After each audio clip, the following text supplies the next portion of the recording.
Yo, what is up, guys? Oscar here with a new video. And yes, I am back after a 2-week or a nearly 2-week hiatus. Missed y'all.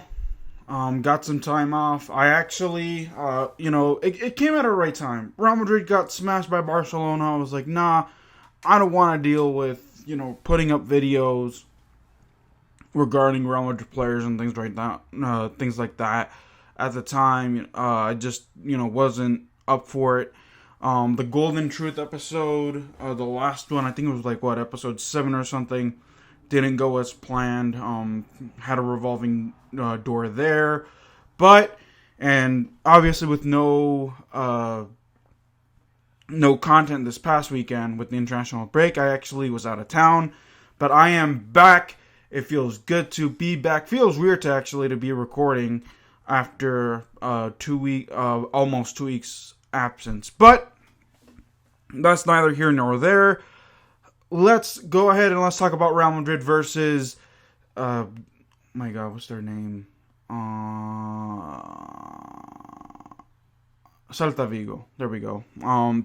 Sometimes I forget these minor teams' names sometimes. But Celta Vigo, Real Madrid win it 2-1. Not a convincing performance, to be honest. And I'm also going to do a mini breakdown and preview because I did see bits and pieces of the Chelsea game. So I'll give my initial thoughts on Chelsea losing today 4-1 as well. But first and foremost, I'm going to get this out of the way. So Real Madrid win it 2-1. Carlo Ancelotti was not there. He tested positive for COVID-19 throughout earlier in the week. Was not able to get back-to-back negative tests, but his son David Ancelotti took place in his stead. I feel like this was impact because here's the thing: David Ancelotti does not have the license to call out positions and things like that, how to improve, could not make, modifications. So they had to get another guy to do it. Can't remember who the guy is at this time. But, I just felt like that made a difference. Just because Real Madrid, Vinicius Jr. did not play well. Oh, there goes my laptop. Or my Windows. Let me stop that there. Stop. So then, that just, I felt like Real Madrid just did not play inspired, did not play up to their full potential. They just lacked energy. Celta Vigo played with a lot, played aggressively. Okay, stop. Sorry, my other computer is warming up, and I don't know, but why it's taking this long. But yeah, Celta Vigo played with more intensity, more aggressive. Real Madrid, if they got 3 penalties called on their favor, Karim Benzema scored 2 out of the 3 because on the second one he showed some hesitancy. He was hesitant to find out where he could have kicked it. The first one, he kicked through the middle and very soft. But then the second one, he kicked very hard and to the right. And Celta Vigo's goalkeeper was able to block it very well. So he, shout out to the Celta Vigo goalkeeper. From what I understand, that kicking penalties against that guy was gonna be difficult. Before this game, he blocked, I think, 3 out of 5 penalty shots. So, he was actually play very well. But then Karim Benzema with another penalty chance later down the road basically replicates the first one, gets the 2-1, and then Real Madrid just played soundly defensively. Like I said, Celta Vigo, just played with more intensity. Hence the reason why they actually were able to come back and score the tying goal, 1-1. Diego Aspas and Anolito, I think his name is, or something like that. Almost came. If it wasn't for Courtois and that Belgian wall, Real Madrid probably would have had a tough game ahead of them. Because those guys actually came away with a few shots. They had 9 corner kicks today, and they were more dangerous with their free kicks as well, because a few of their free kicks almost connected if it wasn't for Courtois. But nice showing for Celta Vigo. Again, not convincing with Real Madrid. Again, I don't know if it's because they're missing their manager or not, but they just did not play inspired. So this is concerning with the Chelsea game coming up, with the young talent, the young forwards that they got in Kai Havertz, Mason Mount, and Christian Pulisic. So this, hopefully Ancelotti can come back for their game on, I think they play Wednesday, if I'm not mistaken. I have to double check that, but they do play either Tuesday or Wednesday. I want to say Wednesday, but I could be wrong.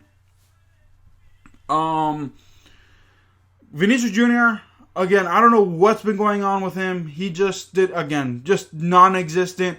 Rodrigo, funny enough, the entire left side, funny enough, did not play up to par. Vinicius Jr. played bad. Asensio did not play all that well. Rodrigo actually was responsible for getting the second penalty, the one that Karim Benzema missed. But when Rodrigo came on, he played very well. Vinicius Jr. just was trying to provoke a lot of fouls, which was very uncharacteristic of him for some weird reason. He just kept on committing fouls and things like that, trying to get that yellow card, which was like, why are you doing this? Like, I was just like, what are you doing, dude? Like, are you trying to get suspended? Are you trying to get Real Madrid to go a man down? Like, what the heck? But Real Madrid, again, escaped with the 2-1 win. I'm okay with that.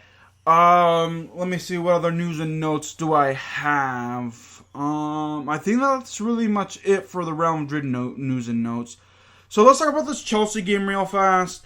Like I said, I only saw bits and pieces of it. The first half finished 0-0. And then the second half, when I just, turned around and looked, Chelsea was already down 3-1. And the final score was Brentford 4-1.